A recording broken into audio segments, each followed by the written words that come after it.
আসল তোদের সব আছে, কাগজপত্র সব আছে, আধার কার্ড সব আছে, আধার ভোটার পেন সব আছে। তো পয়সা কিসে নিবি, টাকা নিবি, ক্যাশ নিবি না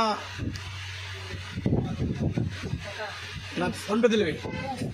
টাকা নেবো। টাকা নেবে। তোর বয়সটা কত হলো বলি? 11। 11 বছর 9 মাস।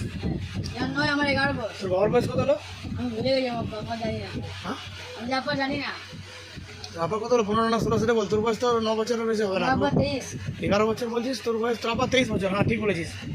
তোর বয়স হচ্ছে 9 বছর, তোর আবার বয়স 23 বছর, একদম ঠিক বলেছিস। তোর মায়ের বয়স কত হলো? আমার 24। তোর মায়ের 24 আর তোর বাবা 23। ঠিকই বলেছিস, দারুণ বলেছিস। ও বুঝেছি? তো কোথাও হয়েছিল, হসপিটালে না বাড়িতে? হসপিটালে। হসপিটালে হয়েছিলিস, দেখেছিলিস হসপিটালে? হ্যাঁ। বেশ বেশ। তো হসপিটালে হতে দেখেছিলিস আর কি? বেশ বেশ। বেশ। ক বছর? আমার 11। তোর 11।